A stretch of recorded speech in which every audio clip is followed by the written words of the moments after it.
All right, let's talk about having bebes for God. This topic is pretty interesting to me because I am talking about this the day before I get my tubes removed tomorrow morning. But we'll get back to that. First, let's just talk about this topic in general. If you grew up in Christian fundamentalism, you probably know that there's a lot to talk about when it comes to narratives built up around having kids. In these spaces, getting married and having kids is highly encouraged. Even more than that, sometimes it's even more than being just encouraged. Kind of, some people experience a lot of peer pressure when it comes to this. And a lot of people feel expected to choose a specific kind of path in life, and sometimes people will look at you a little sideways if you choose anything different. Often in fundamentalist Christianity, it seems like it's a moral duty to have kids, get married and have kids, or it's some kind of spiritual command from God. Typically, I hear this being pulled from verses like Genesis 1:28, where it says, "Be fruitful and multiply," or Psalms 127:3, "Behold, children are a heritage from the Lord, the fruit of the womb a reward." Am I saying that these Bible verses are specifically telling people to have kids? No. I'm not saying that. I'm saying that these are typically used as a blanket statement to encourage people to have kids or act like it's a moral duty to have kids. Having kids can also be seen as expanding God's influence. I often have heard it be called growing the church. I'm sure a lot of you have heard this term too, which just means creating more believers through reproduction is what it means. I know many people that feel pressure to go through a step-by-step process in life that they're told God wants them to go through. Typically this involves getting married, having kids, and then making sure those kids turn out to be Christian, raising them Christian. I want to pause here and give my thoughts on this idea specifically of growing the church, essentially creating more Christians, trying to make sure that there are more and more Christians out there. I take issue with this, and obviously this type of thinking has greatly impacted me due to the fact that, to my knowledge, I'm the only person in my family who isn't Christian and or isn't conservative. But the expectation to be those things has always been present in my life. Always. There's a lot of pressure when it comes to that. When I first started being more vocal about becoming more progressive politically, questioning God, and then becoming an atheist, I had a lot of weird shame and guilt attached to it because I was brought up to believe there was only really one way, one specific right way to believe, and this includes only one right way to do politics or be a part of politics. And everything else was wrong, obviously. I would feel angry because I would feel like no one expected me to become my own person. Like, becoming my own person was only okay if it was in the confines of what they think I should be. As long as I conformed to the big things, I feel like the little things didn't matter as much, but I was still expected to conform. Being myself felt like it had many limitations. Those limitations included what I was supposed to believe, what I was supposed to think, what my religion was, what my politics were, etc. Again, even the steps of life, like make sure you get married first and then have kids and then raise them Christian. There were many moments where I told myself, oh, to be truly accepted and feel like I'm a part of everybody, I need to fall in line. And the older I got, the more I changed, the more scared I became that I wouldn't be able to fit the mold people wanted me to fit in. When you are someone who has been through this type of thing and are the outsider, you're the black sheep. You are the one who is choosing a different path than everybody else. You see how incredibly damaging, harmful it is for people to have the expectation that their kids that they choose to have need to be X, Y, and Z, need to turn out a certain way, or else they're not really going to be okay with it. There are many Christians I know who fully expect their kids to be Christian. They wouldn't really be okay with their kids not being Christian, and then there are some other things they really wouldn't be okay with, like if their kid was gay or transgender, they just wouldn't be okay with it, but they fully expect their kid to not be that. Many religious parents actually kick their kids out of the home for being gay or transgender, leading to a majority of the homeless youths being part of the LGBTQ community. I'm going to link some more information about that in my description because I think it's really important. But this is important to know because religion plays a big role in this specifically of LGBTQ children being kicked out of their homes, youths being kicked out of their homes. and on top of that, they're more likely to try and get them into something like conversion therapy that isn't really a therapy at all. It's extremely harmful. It doesn't work. We know for a fact it doesn't work. Not that it would be good if it did work, but it doesn't work. And it is child abuse. Point blank period, I think it is child abuse. It causes a lot of mental, psychological, and sometimes physical harm. And I will link this article if you would like to read a little bit about this. I think this is also a very important topic when talking about how kids in the LGBTQ community are treated, because there's some serious harm being done to them, and it's important to know about. My entire point being that many people treat having kids like it is a Build-A-Bear workshop. I genuinely believe if you are not okay with your kid becoming their own person, with their own thoughts, their own beliefs, their own experiences, I don't think it's fair to bring children into this world. Obviously, this is a conversation that has so much substance, it has so much nuance, but Christianity sells people this idea that they can just breed for God, essentially, and create more Christians.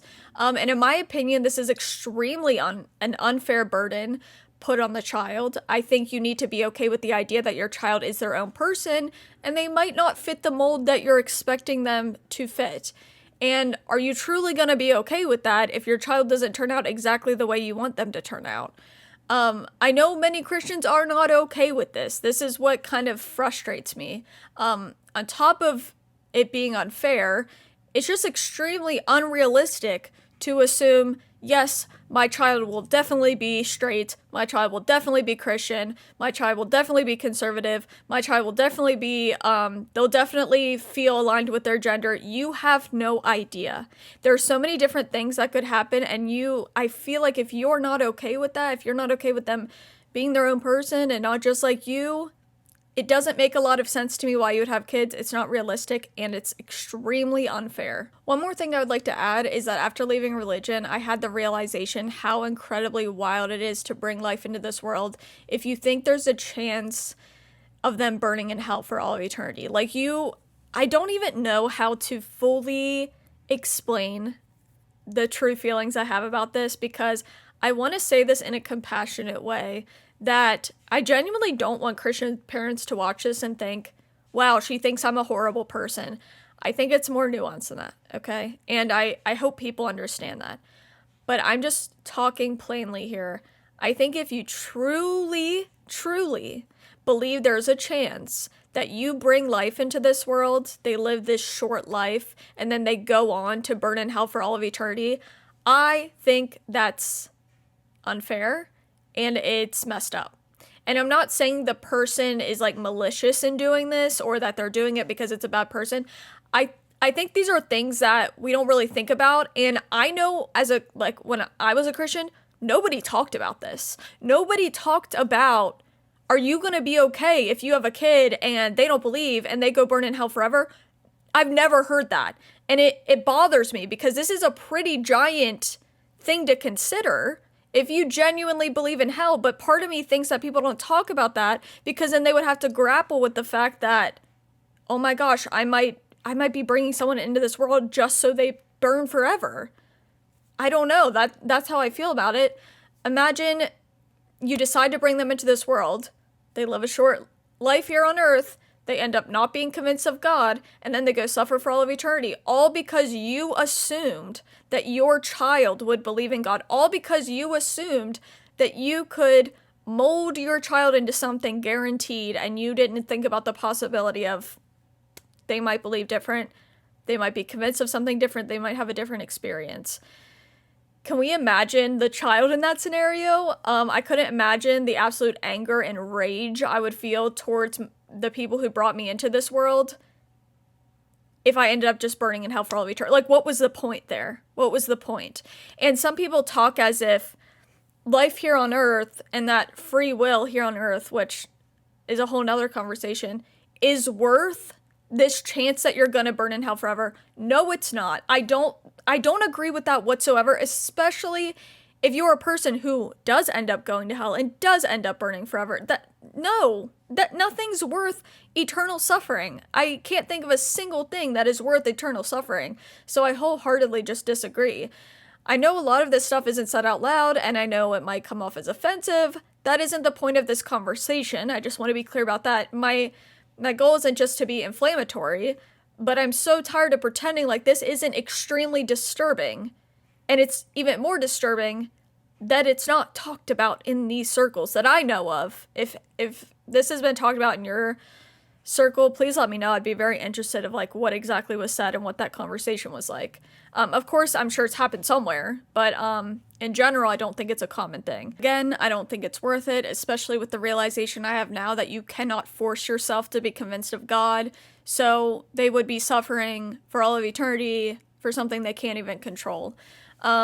On top of that, putting insane expectations on the parents to get their children to be Christian, or else they have failed as parents. I saw a video like that the other day where this guy was basically saying, like, if your children go off to college and they become atheists, you have failed them as parents. That's an insane expectation and thing to say and convince parents of, that if your child doesn't come out the same religion as you, that you have failed them as a parent. That's really messed up. That's disturbing. It's not a burden that should be put on parents. It's not a burden that should be put on kids. I think it hurts both of them in the long run.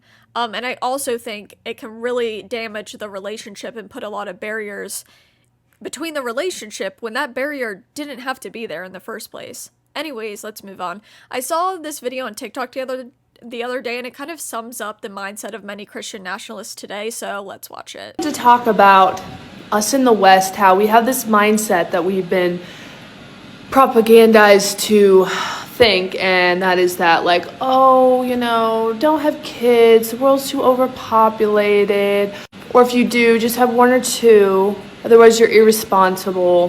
But guys, look around you. We have Muslims having tons of children, we have Jews having many, many children, and then we have our Western countries, Christian countries, are basically not reproducing at a scary rate. So guys, the only way to make our Western countries great again and prosperous again is for us to start having children. We need to start having big families again. Just imagine if every single one of us, millennials and Gen Z, if we just decide like, hey, we're gonna have a bunch of children. So this video is just talking about outbreeding other religions. Yeah. This person also posts a lot about how she thinks more people need to be having white babies. Which, her saying these two things side by side is not uncommon for Christian nationalists. Christian nationalism is very intertwined with white supremacy. It's not even funny. I have older videos about that if you want to go watch it. It's very, very intertwined. Just saying. But I genuinely believe that people like this are horrified to become the minority because of how they treat minorities. And how they know our country treats minorities. They're so afraid at some point they will no longer be the most powerful, the most privileged, or maybe the world will stop revolving around them specifically. Gasp. And I think for a lot of evangelical white nationalists, this is their ultimate nightmare, but they also do love to play the victim card and yell persecution when all of a sudden they don't get the control over others and have the majority. It's that whole quote that says equality feels like oppression when you're used to privilege. That's typically what they're experiencing when they say they're being persecuted as Christians in the United States. Also, besides all of that, I think basically encouraging religions to outbreed each other is gross. I don't know. Something about talking like that is disgusting to me, and I was trying to think, why does it give me such a sense of disgust? And obviously, like, I knew why, but I didn't know how to verbalize it, and the best way I know how to verbalize it is it reduces people down to their reproductive organs. It's very, very weird. Like, as a woman, it makes me feel like people like that just see me as a vessel to grow their religion, and it just dehumanizes people. It's really gross. I think it's really weird, too. There's also this narrative from Christian nationalists specifically that women who choose to be child-free are useless, they're selfish, and they're living a self-indulgent life. So what if I am? No, but it specifically makes Christian nationalists angry because they feel as if there's more and more child-free women and they don't have control over those women. I think when people choose to be child-free, it is harder to control them for obvious reasons. But they are fully obsessed with controlling women, and we know that. I want to talk about the reason I don't want biological kids, because maybe some of you will relate, and it just relates to this video. Okay, so reason number one is I'm selfish. Just kidding. I don't really think that, because it doesn't make sense to say a woman is selfish for not having a child. Who are you being selfish against? The person doesn't exist. We're talking about a fictional person that doesn't exist yet. It doesn't make sense to say you're being selfish by not caring about this person. This person doesn't exist. It doesn't make sense to me. I've struggled so badly. Number two, I've struggled so badly with mental health, and honestly, some things that may be genetic in my family that I just don't like the idea of passing down certain genes that I have, just because I know how much I've struggled. Whether that's right or wrong, I don't know. It's just how I feel. I don't want to see a child struggle like me. Like, to me, it wouldn't be like, it just doesn't sound like a good idea. I don't know what else to say about it. But I know with my family history and my medical history, I can't even donate my eggs. So why would I choose to have a biological child? I don't know. Number three, I would rather die than ever be pregnant. No, that's not me being hyperbolic. I'm so serious. I think I have a phobia of it. I think I have this. It freaks me out. Being pregnant is literally my worst nightmare. I've had nightmares about it all growing up, like serious nightmares. It's my own personal horror movie, actually. I don't know how else to explain it, and I think maybe people feel offended when I talk about this, but it's just how I feel. I feel it would be my own personal hell, if I'm being so honest. Number four, I don't want to go into it, but I pretty much consider myself an antinatalist. Now, I don't like to actually bring this up a lot because I don't want parents to think I judge them for having kids. It's just genuinely how I feel, if I'm being completely transparent. Number five, I am almost 32, and I feel like I'm just now coming into myself. Like, I'm now building a life that I love and feel so much peace and stability. I've had a lot of trauma that I've had to heal from, and I'm so excited to be where I am today. A child is genuinely the last thing I want. I want to finally give myself a life I can feel happy and healthy in, and to be honest, there are many more things, but I don't want this list to go on forever. But I feel like I'm just getting to the point where I'm truly enjoying life, and the idea of just throwing a kid in now doesn't make any sense to me why I would do that to myself. But growing up, I always felt like the odd one out when these conversations of what many people around me thought women should do or be were being discussed. I never ever had fantasies of my wedding or how excited I'd be to get married. And this isn't to be like, I'm not other girls.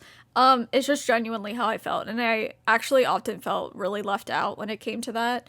I knew from an extremely young age I did not want to have a child of my own. So growing up, when it was talked about, I just didn't feel anything towards it. I didn't really understand people's huge want for these things. I didn't understand it. But I remember when I started getting older, I was getting anxiety of, is this actually what people expect of me? Is this actually the right way to live? And I want to be clear, no one in my family told me I had to do these things. And I'm not saying that. But if you grew up in the way I did, you understand what I'm saying when it's like the cultural norm and you feel specific kind of pressure as a woman to be a specific kind of way and want specific things. Because again, Christianity and conservatism is about conformity. So it's impossible for there not to be pressure in how you live your life, what you believe, what you do, the type of person you are, all these different things. And with saying all that, I want to make it clear that I'm not ruling out ever being like a foster parent or something similar to that, but I've just never had the desire to have my own biological child ever. Anyways, now today I'm married, I got eloped, I kept my last name, and tomorrow I'm getting my fallopian tubes removed. I'm so happy to be where I am now. I genuinely am really proud of myself for making my own choices and not letting myself feel like I have to do something else that I don't want to do or conforming to a life that I don't want. Identity is very important to me. It's why I kept my last name. It's why the idea of being seen as mostly a mother and a wife really scared me, and it does still scare me. I've said this before, but at weddings, when I was growing up, I remember hearing wedding announcements, after the ceremony, where they would say something like, introducing Mr. and Mrs. Fred Smith. Like, they would say the husband's first and last name when introducing the new couple. I thought that was so weird because they are basically erasing the woman's identity completely in those moments. And to me, it just felt like she became him now, or like a part of him. Like who she was thrown to the side because being a part of a man was supposedly so much more desirable than just being you. Like that wasn't enough. Some might say it's not that deep. I don't know what to say to you other than it's that deep to me. But I'm excited to get my tubes removed and that chapter of my life be closed. By the time I post this, my surgery will have been done, and I'm probably playing hella Pokopia for hours on end, or crocheting for hours on end. As nervous as I am for the procedure, just because I'm a baby when it comes to anything medical related, I'm so happy to be getting this over with.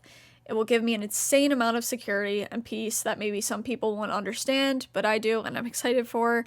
But the idea I could never get pregnant gives me so much comfort, and I'm so excited for that. Side note, though, people might see this as immature. I'm okay with that. When I see Christian nationalist men online complaining and being so angry that there are more and more women who are choosing to be childless, it genuinely makes me smiling knowing I get to be a part of that.